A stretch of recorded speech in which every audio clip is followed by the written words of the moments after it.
పిల్లల భవిష్యత్తును తీర్చిదిద్దడంలో తల్లిదండ్రుల పాత్ర అత్యంత కీలకమని గన్నవరం పోలీసులు సూచిస్తున్నారు.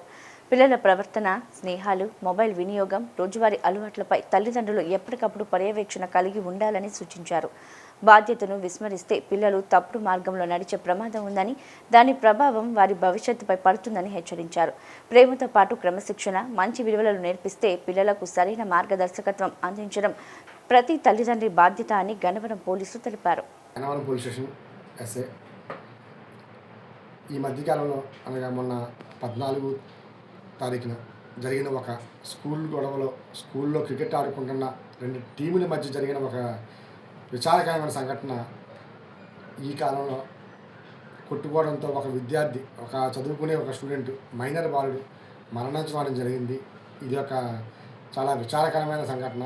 దాంట్లో ఒక ముద్దాయిలుగా ఒక 5 ముద్దాయిలుగా అవ్వడం, దాంట్లో కొంతమంది జువనైల్స్ అంటే బాలులు, చదువుకునే వాళ్ళు అందరూ కూడా ఉండడం అనేది చాలా విచారకరమైన సంఘటన. ఎందుకు ఇలా జరిగింది, అసలు ఈ జరగడానికి గల కారణం ఏంటి అనేది చూస్తే ప్రాథమికంగా విచారణ జరిగింది. అది ఒక క్షణికావేశంలో చిన్న మాట పెరిగి వీళ్ళకి ఒక 2 వర్గాలు అంటే 2 టీముల మధ్య చిన్న దాంట్లో ప్రైజ్ మనీ, విన్ అయిన ప్రైజ్ మనీ విషయంలో ఇవ్వరా అని చెప్పేసి తిట్టుకోవడంతో స్టార్ట్ అయిన గొడవ ఒక విద్యార్థి, ఒక చదువుకున్న ఒక అబ్బాయి, మైనర్ బాలుడి ప్రాణాన్ని కోల్పోవలసిన సంఘటన జరిగింది. దీనికి కారణం ఏంటి అనేది విషయాన్ని విశ్లేషిస్తే పూర్తిగా అది బాధ్యత తల్లిదండ్రుల లోపంగా ఇక్కడ కూడా కనిపిస్తుంది. ఒక్కసారి మన పిల్లలు ఏం చదువుతున్నారు, ఏం చేస్తున్నారు, ఏ విధమైన వాతావరణంలో పెరుగుతున్నారు అనేది ఏ ఒక్క తల్లిదండ్రులు కూడా పట్టించుకోకపోవడం దీనికి ఒక్కొక్క కారణంగా మాకు గుర్తించడం జరిగింది.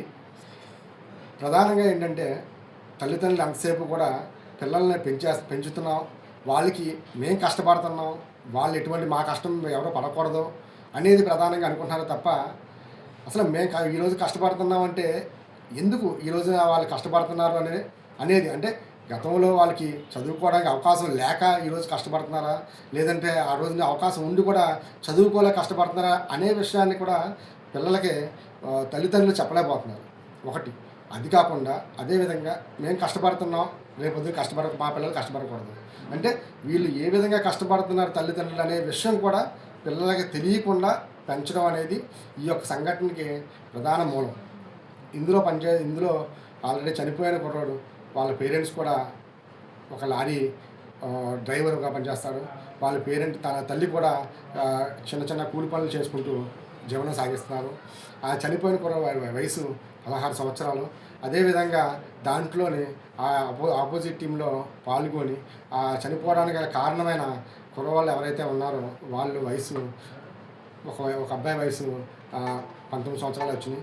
మిగిలిన వాళ్ళలో కొంతమంది జువనైల్స్ ఉన్నారు. మొత్తం 5 అయితే అందులో కొంతమంది జువనైల్స్ ఉన్నారు. ఇంకా వీళ్ళకి ఎలాగంటే వాళ్ళందరూ కూడా తల్లిదండ్రులు పూర్తిగా ఒక రోజు కష్టజీవులే, అంటే ఏదో ఒక జీవనం అంటే డ్రైవింగ్ కానీ ఇలా వ్యవసాయం కానీ చేసుకుంటూ జీవిస్తున్న వాళ్ళే, కానీ ఎవరో కూడా ఇందులో లేదు. కాకపోతే వాళ్ళెవరికి కూడా తల్లిదండ్రులు ఎలా ఉంటుంది, జీవితం అంటే ఏంటి అనేది, లేదంటే చట్టం గురించి అనేది వాళ్ళకి అవగాహన లేకపోవడం, వాళ్ళకి అవగాహన కల్పించకపోవడం దీని ప్రధాన ఉద్దేశం.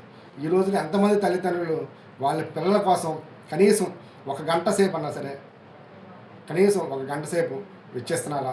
లేదు. తల్లిదండ్రులు బాగా కష్టపడాలి, కష్టపడుతున్నారు రోజంతానే, కనీసం వారానికి ఒక రోజు, కనీసం 15 రోజులు ఒక రోజు అన్నా సరే వాళ్ళు ఏం చదువుతున్నారు, ఏ కాలేజ్ చదువుతున్నారు, ఏ స్కూల్ చదువుతున్నారు, కనీసం స్కూల్ టీచర్ల వద్దకు వెళ్ళి ఒక్కరోజన్నా సరే ఎంతమంది తల్లిదండ్రులు మాట్లాడి మా అబ్బాయి గురించి ఏంటి అనేది ఎవరన్నా తెలుసుకున్న సందర్భాలు ఎంతమందికి ఉన్నాయనేది నిజంగా ఒకసారి ప్రతి తల్లిదండ్రులు కూడా గుండెల మీద చేసుకుని ప్రశ్నించుకోవాల్సిన విషయం ఇది. ఎందుకంటే ఒక చిన్న క్రికెట్ మ్యాచ్లో వెళ్ళి అతన్ని ఒక బ్యాట్ పెట్టుకుని కొట్టడం వల్ల ఒక వ్యక్తి ఒక బాలుడు క్రికెట్ ఆడుకుంటున్న ఒక బాలుడు చనిపోయాడంటే వాళ్ళల్లో ఇంత క్రూరత్వం అంటే ఎలా వచ్చింది వాళ్ళకి అంటే దానికి గల కారణం ఏంటంటే వాళ్ళు పెరిగిన విధానం అవ్వండొచ్చు, లేదంటే వాళ్ళకి అయిన అలవాట్లు అయ్యి ఉండొచ్చు, వాళ్ళ స్నేహాలు అయ్యి ఉండొచ్చు, ఏదైనా కారణం అవ్వచ్చు. దానికి వీళ్ళు చనిపోయిన ఒక అబ్బాయి బాలుడి వాళ్ళ తల్లిదండ్రులకి తీరని వ్యధ అది. అదేవిధంగా ఇటు జైలు పాలైన ఈ విద్యార్థులందరికీ కూడా వాళ్ళ తల్లిదండ్రులు కూడా అది కూడా తీరని వ్యధ. అలాగే ఈ విధంగా కూడా మేము ఈ కేసులు కట్టి ఇంతమందిని అరెస్ట్ చేసి వీళ్ళందరి మీద కేసులు కట్టి మేము అరెస్ట్ చేసి వీళ్ళందరినీ పంపించడానికి వీళ్ళందరినీ జైలుకి పంపించి చట్టం ముందు దోషులుగా పెట్టడం వల్ల వాళ్ళ జీవితాలన్నీ కూడా నాశనం అయిపోవడం కూడా మేము చేసిన ఈ చట్ట ప్రకారంగా మేము చేసిన ఈ విధిలో కూడా మేము కూడా దానికి బాధపడుతూనే ఆ యొక్క చట్టాన్ని అమలుపరుస్తున్నాం. సో ప్రతి తల్లిదండ్రులు కూడా దయచేసి వాళ్ళ పిల్లలు ఏ విధంగా వెళ్తున్నారు, ఏ విధంగా చేస్తున్నారు, ఏ విధంగా ఎవరు స్నేహాలు పడుతున్నారు కనీసం ప్రతి ఒక్కరు చూసుకోండి అందరూనే. తర్వాత ప్రతి ఒక్క విద్యార్థి కూడా స్కూల్కి వెళ్తున్న వాళ్ళు కానీ కాలేజీకి వెళ్తున్న వాళ్ళు కానీ వాళ్ళ తల్లిదండ్రులు ఖచ్చితంగా వారానికో ఒక నెలకు కనీసం ఒక నెల కన్నా సరే వాళ్ళ స్కూలు కాలేజీలకి వెళ్ళి వాళ్ళ టీచర్ని వాళ్ళ యొక్క లెక్చరర్స్తో మాట్లాడి వాళ్ళ పరిస్థితి ఏంటి, మా పిల్లవాడు ఎలా ఉన్నాడు అనేది ఒక్కసారి మీరు కనుక్కున్న తర్వాత వారి పిల్లవాడి పరిస్థితిని ప్రతిరోజు క్వశ్చన్ చేయండి. ఏంటి మీకు కాలేజీకి అసలు పిల్లవాడు కాలేజీ టైమింగ్స్, ఇందులో ఎంతమంది తల్లిదండ్రులకు పిల్లవాళ్ళ యొక్క కాలేజీ టైమింగ్స్ కానీ స్కూల్ టైమింగ్స్ కానీ తెలిసిన సందర్భాలు ఎంతమందికి తెలుసు, వాళ్ళు కాలేజీకి వెళ్ళే టైమింగ్స్ కాలేజీ అయిపోయే టైమింగ్స్ ఎంతమందికి తెలుసు. చాలామందికి అన్నవరంలో కాలేజీలు అవుతున్నాయి, ఇక్కడ బస్ స్టాండ్ల దగ్గర అక్కడ కాలేజీల దగ్గర సాయంత్రం 4 గంటల కాలేజ్ అవుతున్నా సరే 6 గంటల వరకు కూడా ఇంటికి వెళ్ళలేని పరిస్థితులు, అటు ఇటు తిరుగుతునే పరిస్థితులు, ఎక్కడో దిక్కున అనుకోని సంఘటనలు, ఇలాంటి సంఘటనలు జరగడం వలన ఎంతోమంది స్టూడెంట్స్ వాళ్ళ జీవితాలని నాశనం చేసుకుంటున్నారు. సో దయచేసి ప్రతి ఒక్క పేరెంటు ఎన్ని గంటల స్కూల్కి వెళ్తున్నా, ఎన్ని గంటల కాలేజ్కి వెళ్తున్నా, ఎన్ని గంటల కాలేజ్ అవుతుంది, ఇతను ఎక్కడున్నాడు, ఇంత టైం ఏం చేస్తున్నాడు, ఎవరితో కలిసి తిరుగుతున్నాడు అనేది ప్రతి ఒక్క తల్లిదండ్రులు కూడా ఖచ్చితంగా అర్థం చేసుకుని వాళ్ళ మీద ఉంచండి. అదేవిధంగా మేము చెప్పి ముఖ్యంగా కనుక ప్రతి తల్లిదండ్రులకు ఒకరు ఇద్దరు ముగ్గురు పిల్లలు ఉంటారు. ఆ ముగ్గురు పిల్లల్ని జాగ్రత్తగా అబ్జర్వ్ చేసుకోవాల్సిన బాధ్యత పూర్తిగా తల్లిదండ్రులదే. అదేవిధంగా గతంలో తల్లిదండ్రులు వెళ్తుంటే మా తల్లిదండ్రులు తెలుస్తుందన్న భయం ఉండేది. ఆ తర్వాత తల్లిదండ్రులు గారంగా పెట్టుకుని మమకారంతో వాళ్ళని చేస్తున్నారు. అదేవిధంగా తర్వాత స్కూల్లో కనీసం టీచర్ల భయం కానీ అది ఉండేది. ఈ రోజున తల్లిదండ్రుల బాధ్యత ఎలా ఉందంటే స్కూల్లో ఒక టీచర్ ఒక విద్యార్థిని మందలిస్తే ఆ టీచర్ మీదకి గొడవలకి వెళ్ళిపోయే పరిస్థితి ఏర్పడింది. సో అంటే ఆ టీచర్లు కూడా మేము పాఠాలు చెప్తున్నాం కదా, ఇంకెందుకు మాకు, మేము పాఠాలు చెప్పిన అనే ఒక ఇదిలోకి ఒక సెక్యూర్డ్ మైండ్లోకి వాళ్ళు వెళ్ళిపోయారు. దానికి కారణం కూడా తల్లిదండ్రులు అనొచ్చు. కానీ ప్రతి ఒక్క తల్లిదండ్రులు మాత్రం ప్రతి వాళ్ళ పిల్లలని జాగ్రత్తగా గమనించుకుంటూ ఉండాలి. లేని ఎడల మా పోలీసు వారు దాని తర్వాత జరిగే పరిణామాలన్నింటినీ కూడా నేను ఈ కేసులో ఇన్వెస్టిగేషన్ చేయగా ఒక చనిపోయిన బాలుడి తల్లిదండ్రులని బాధ చూశాను.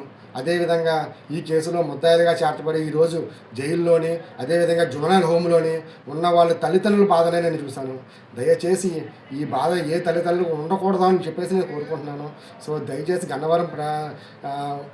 గన్నవరంలో ఉన్న అదేవిధంగా ప్రతి విద్యార్థి యొక్క తల్లిదండ్రులు దయచేసి ఈసారి నా మాటల్ని కొంచెం అర్థం చేసుకుని వాళ్ళ పిల్లల భవిష్యత్తు కోసం ఖచ్చితంగా కొంత సమయం కేటాయించి ప్రతి ఒక్క స్కూలు లేదా కాలేజీకి వెళ్ళి వాళ్ళ ప్రిన్సిపాల్తోని వాళ్ళ టీచర్లతోని మాట్లాడి ఖచ్చితంగా తెలుసుకుంటారని చెప్పేసి ఈ వీడియో ముఖంగా మీ అందరికీ కూడా తెలియజేస్తున్నాను.